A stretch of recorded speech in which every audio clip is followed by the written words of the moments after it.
नमस्कार मित्रांनो, मी उदय लाड पुन्हा एकदा स्वागत करतो आपल्या सर्वांचा आवडत्या युट्यूब चॅनल शेती मित्रवर। व्हिडिओ पाहणाऱ्या प्रत्येक शेतकरी मित्राचे आणि कास्तकार बांधवाच्या आजच्या व्हिडिओमध्ये मनापासून खूप खूप स्वागत।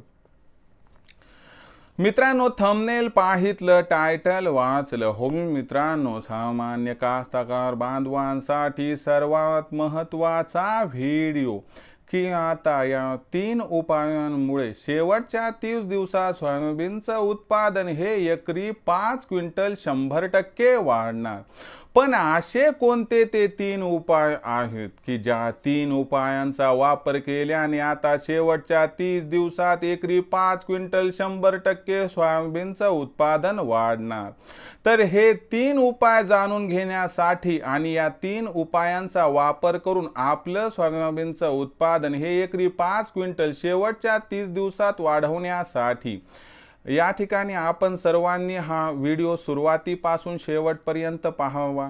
व्हिडिओ शेवटपर्यंत पाहत असताना जर हा व्हिडिओ आपल्याला मनापासून आवडला तर जरूर या व्हिडिओला लाईक करा। जास्तीत जास्त कास्तकार बांधवांपर्यंत व्हिडिओ पाठविण्यासाठी जरूर व्हिडिओला शेअर करा।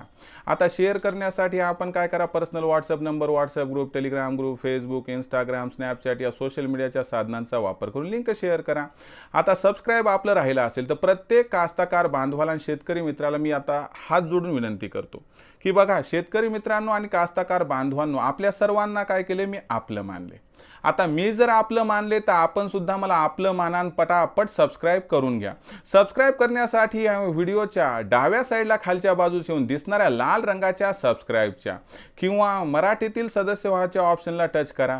एवढं केलं की त्यानंतर रंग बदलून बाजूला घंटी येईल बघा, या घंटीला टच करून ऑल या नोटिफिकेशनला ऑन करा। यामुळे येणारा प्रत्येक व्हिडिओ या ठिकाणी आपणास कंटिन्यूअस मिळत राहील।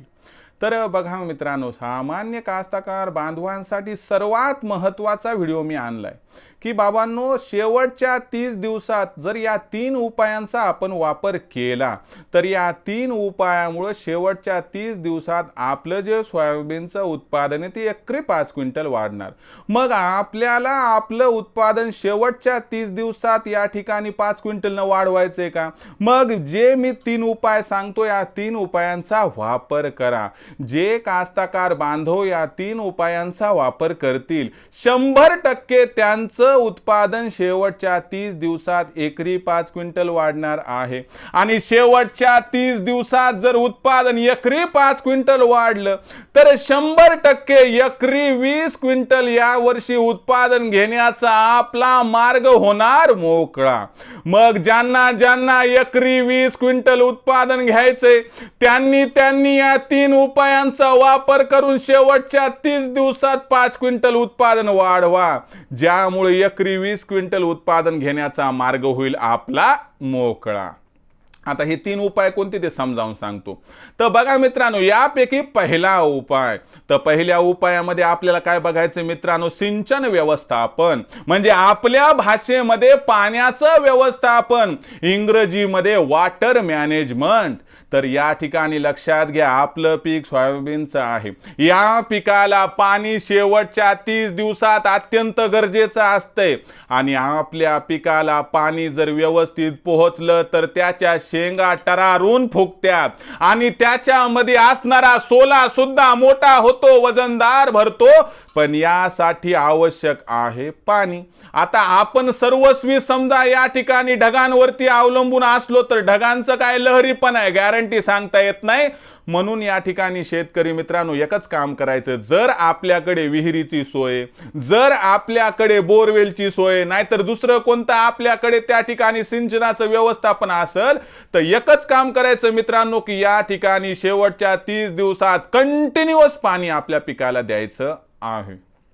म्हणजे लक्षात घ्या, जर आपल्याकडे पाण्याची सोय तर पाणी देत राहायचं। फक्त लय भारी जमीन आहे समजा तर त्या जमिनीमध्ये काय करायचं मित्रांनो, पाणी कमी द्यायचं, थोडी उघाड पडू द्यायची। पण जिथं हलकी जमीन आहे, जिथं मुरमाड जमीन आहे, जिथं मध्यम जमीन आहे, कंटिन्यू शेवटच्या 30 दिवसात पाणी द्या, काहीच प्रॉब्लेम होणार नाही। आणि अशा परिस्थितीमध्ये मित्रांनो, जर आपल्या पिकाला व्यवस्थित पाणी मिळालं, पाण्याचा ताण पडला नाही तर मान 100% वाढणार। प्रत्येक फूल शेंगात रूपांतरित होऊन प्रत्येक शेंग लांब होणार, त्या शेंगेमधील असणारा सोला त्या ठिकाणी मोठा होणार आणि त्या सोल्याचा आकार मोठा झाला की 100% लक्षात घ्या आपलं उत्पादन एकरी 2 ते 3 क्विंटल इथं वाढल्याशिवाय राहणार नाही. हा झाला पहिला उपाय. आता दुसऱ्या उपायाचा विचार केला तर दुसरा उपाय कोणता आहे मित्रांनो? फवारणीचा. लक्षात घ्या, ज्यांनी फक्त एकच फवारणी आतापर्यंत पिकावरती केली त्यांना काय करायचंय मित्रांनो? या ठिकाणी दुसरी फवारणी जरा मजबूत घ्या, हेवी घ्या. इथं कोरायझन ॲम्प्लिगो नाही तर आणखीन एखादं क्वालिटीचं कीटकनाशक असेल आणा, 100% फवारून घ्या. या कीटकनाशकासोबत जबरदस्त एक बुरशीनाशक आणि त्याच्यासोबत 0050चा वापर करायचा. का करायचा? तर 0050 मध्ये 50% पोटॅश असते, 0% नायट्रोजन, 0% फॉस्फरस असते. आणि पोटॅशचं काम काय असते? शेंगाचा आकार वाढवायचा, सोल्याचा आकार वाढवायचा, सोला भरीव करायचा, ज्यामुळे वजनदार सोला आपल्याला या ठिकाणी मिळणार. म्हणून लक्षात घ्या मित्रांनो, इथून पुढे आता एकच फवारणी होणार असेल, ज्यांची फक्त ही दुसरी फवारणी, त्यांनी एकच काम करायचं मित्रांनो. काय काम करायचं? तर कोरायझन किंवा ॲम्प्लिगो किंवा तिसरे एखादं जबरदस्त क्वालिटीचं मित्रांनो कीटकनाशक घ्यायचं, त्याच्यामध्ये बुरशीनाशक मिसळायचं, त्याच्यामध्ये मित्रांनो 0050 या विद्राव्य खताचा वापर करायचा आणि फवारणी करून टाकायची. 0050चा वापर किती करायचा? तर 0050 या विद्राव्य खताचा वापर 15 लिटरला 100 ग्रॅम करा. बस एवढं केलं तर मित्रांनो तुमच्या उत्पादनामध्ये भरीव वाढ होणार आणि एकरी 5 क्विंटल जे शेवटच्या 30 दिवसात उत्पादनाला वाढ ती पण पूर्ण होणार आणि एकरी 20 क्विंटल सोयाबीनचं उत्पादन सुद्धा या ठिकाणी तुम्हाला मिळणार. आता तिसरा उपाय मित्रांनो, आता तिसऱ्या उपायाचा विचार केला तर लक्षात घ्या मित्रांनो, तिसऱ्या उपायामध्ये काय करायचं? तत्पूर्वी एक राहून गेलं तेवढं सांगतो. तर लक्षात घ्या मित्रांनो की आपण आता हे सांगितलं की बाबा ज्यांची दुसरी फवारणी राहिली होती, ज्यांच्या 2 फवारण्या झाल्या, 0050 काय आणखीन दिला नाही, त्यांनी हलकी फवारणी घेऊन टाकायची मित्रांनो. त्या 0050 मिसळून तुम्ही त्या ठिकाणी इमामेक्टिन, बेन्झाइड, क्लोरोपायरी काय पण एक हलकी फवारणी घेऊन टाका मित्रांनो. आणि एक गोष्ट लक्षात घ्या की नुसती 0050 ची फवारणी घ्यायला माणूस कटाळा करते. मग अशा परिस्थितीमध्ये तुम्हाला काय करायचं मित्रांनो? या ठिकाणी हलकी फवारणी घ्यायची. आणि हलक्या फवारणीमध्ये काय करायचं मित्रांनो? एक गोष्ट लक्षात घ्या, पेट्रोलचा खर्च तेवढंच लागणार आहे. 0050 निसता एकटा जरी फवारला तरी. म्हणून मित्रांनो चलता 1500 रुपये गेले, हलकी फवारणी घेऊन टाका. उरली सुरली किडींची जी समस्या ती निघून जाईल आणि मित्रांनो आपल्या डोक्याचा हेड्या कमी होऊन जाईल. ज्यांची ही तिसरी फवारणी आहे त्यांच्यासाठी सांगणे माझं. या ठिकाणी तुम्ही आळीची वाट न बघता हलकी सालकी एक फवारणी घेऊन टाका, पण 0050 मात्र आवर्जून वापरा. आता तिसऱ्या उपायाचा जर विचार केला तर मित्रांनो आपल्याला काय करायचं की शेतामध्ये पक्षी थांबे तयार करायचे. तो लक्षात घ्या मित्रांनो, हा सगळ्यात महत्त्वाचा मुद्दा आहे किंवा आपण हे करीतच नाही. तर आपल्याला काय करायचं? एकरी 20 पक्षी थांबे तयार करायचे. आता एकरी 20 पक्षी थांब्यांचा विचार केला तर तुम्हाला समजावून सांगतो मित्रांनो. आता पक्षी थांब्याचं काय काम असते? 4.5 फुटाची एक उंच काठी घ्यायची मित्रांनो, अशा पेनीसारखी, आणि त्याच्यावर 3 ते 3.5 फुटाची आडवी फळी त्या ठिकाणी जी आहे मित्रांनो खिळ्यामध्ये मारायची.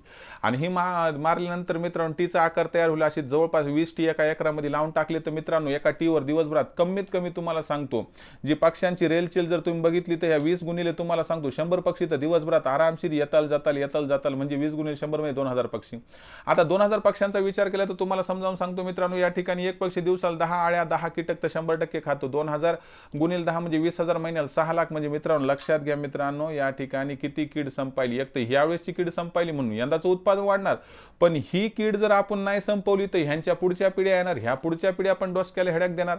मग हे सगळं रोखायचं असेल तर मित्रांनो अशा टीवर जर आपण त्या ठिकाणी पक्ष्यांना येण्यासाठी पक्षी थांबे तयार केले तर मित्रांनो 0 रुपयामध्ये तुमच्या यावेळेसच्या किडीचा नायनाट होऊन समोरच्या पिढ्या उद्ध्वस्त होतील. उद्ध्वस्त म्हणजे आपल्या नाही बरं का, ते किडींच्या आणि आळ्यांच्या. त्याच्यामुळे काय होणार मित्रांनो की आपल्या पिकांवरती जे उत्पादन घटीचं संकट या किडीमुळे असते ते 100% संपणार. आणि हा उपाय कशामुळे मला आवडतो मित्रांनो की या उपायामध्ये कसल्याही प्रकारचा जोखीम नाही, रिस्क नाही, काहीच नाही, डोक्याला हेड्याक नाही. बस यंदाचे पक्षी थांबे काढून टाका, पुन्हा पुढच्या वर्षी वापरा. म्हणजे जो उपाय तुम्हाला सांगतो 0 बजेटचा त्याचा वापर करा. मला माहिती आहे तुम्ही हे केलं आणि त्या ठिकाणी ह्या 20 काट्या जर उभ्या केल्या टी आकाराच्या, लोक तुम्हाला हसणार. लोकांना दुसरं कामच कोणते ते हसतच राहणार. म्हणून लोकांचा विचार सोडून द्या मित्रांनो. त्यानं जर आयुष्यात 20 क्विंटल उत्पादन एकरात घेत असलं त्याचं ऐकू, त्यानं नसल घेतलं तर मग त्याचं कशाला ऐकायचे. जर तुम्हाला वाटते की बाबा जगामध्ये आपलं नाव व्हावं तर एक गोष्ट लक्षात घ्या की मॅड पीपल्स क्रिएट हिस्ट्री. म्हणजे काय लक्षात घ्या की वेडे लोकच इतिहास निर्माण करतात आणि आपल्याला लोकांनी केले ते नाही वापरायचं, आपल्याला लोक बघतील असं करायचंय. म्हणून मित्रांनो जे अमेरिकेत पक्षी थांबे तयार होतात, अमेरिकेत पक्षी थांबे वापरले जातात, ब्राझीलमध्ये वापरले जातात, अर्जेंटिनात वापरले जातात, मग आपल्याकडे का नाही बरोबर वापरले जातात? आपण फक्त एका गोष्टीला घाबरतो ते म्हणजे लोक हसतील. ह्याच्यासाठीच मित्रांनो आपलं आयुष्य त्या ठिकाणी अडचणीत आले. लोक काय म्हणतील कसं म्हणतील सोडून द्या. लोकांचं माणसं डायरेक्ट तुम्ही आजच्या आज काय करा मित्रांनो, 20 उभ्या काट्या 20 आडव्या काट्या खिळ्यात मारा, उद्याच्या उद्या लावून टाका. तुम्ही एवढं केलं तुम्हाला सांगतो या एका उपायामुळे तुमचं 1 ते 1.5 क्विंटल उत्पादन वाढेल. पाण्याच्या व्यवस्थापनामुळे 2-2.5 क्विंटल, त्याच्यानंतर किडीच्या प्रादुर्भावाला कमी केलं तर तिथं 2-2.5 क्विंटल, आणि ह्याच्यामुळे एखादं क्विंटल म्हणजे ओव्हरऑल आपलं शेवटच्या 30 दिवसामध्ये मित्रांनो 5 क्विंटल उत्पादन वाढणार आहे. आणि एवढं उत्पादन वाढलं तर मला सांगा एकरी 20 क्विंटल उत्पादन घेण्याचा जो आपला मनसुबा आहे तो कोणी रोखू शकतो? अजिबात नाही. म्हणून मी काय म्हणतो, सोयाबीनचं उत्पादन एकरी 20 क्विंटल जर घ्यायचं असेल तर शेवटच्या 30 दिवसात 5 क्विंटल उत्पादन वाढीच्या उपायाचा वापर करा.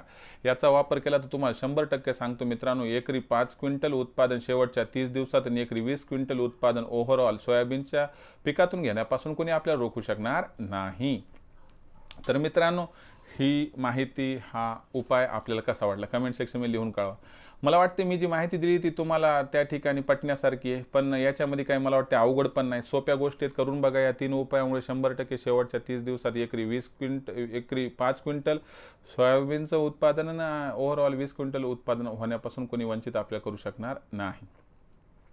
तर मित्रांनो, हा जो व्हिडिओ आहे तो जर तुम्हाला मनापासून आवडला असेल तर जरूर लाईक करा, जास्तीत जास्त कास्तकार बांधवांपर्यंत पाठवण्यासाठी शेअर करा.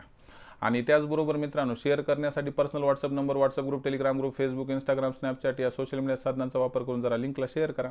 आता आपलं सबस्क्राईब नेहमी राहते, आताही राहिलं असेल तर मित्रांनो हात जोडून प्रत्येक मायबाप कास्तकार बांधवांना, शेतकरी मित्राला मी विनंती करतो, मायबाप कास्तकार बांधवांनो, शेतकरी मित्रांनो, आपल्या सर्वांना मी आपलं मानले, आयुष्याच्या शेवटच्या श्वासापर्यंत आपल्या सर्वांना मी आपलंच मानणार. आणि जर आपण देखील मला आपल्या घरातील सदस्य मानत असाल तर घ्या सबस्क्राईब करून. यासाठी व्हिडिओच्या डाव्या साईडला खालच्या बाजूने दिसणाऱ्या लाल रंगाच्या सबस्क्राईबच्या किंवा मराठीतील सदस्यवाच्या ऑप्शनला टच करा. त्यानंतर रंग बदलून बाजूला घंटीला टच करून ऑल नोटिफिकेशनला ऑन करा. यामुळे ना प्रत्येक व्हिडिओ हा आपणास या ठिकाणी मिळत राहतो. तर मित्रांनो, अशाच एका नवीन व्हिडिओसह मी आपला मित्र उदय लाड आपल्या सर्वांच्या आवडत्या यूट्यूब चॅनल शेती मित्रांवर मिळत राहील. तोपर्यंत माझ्या प्रत्येक शेतकरी मित्राचे आणि कास्तकार बांधवाच्या आजच्या व्हिडिओमध्ये मनापासून खूप खूप आभार.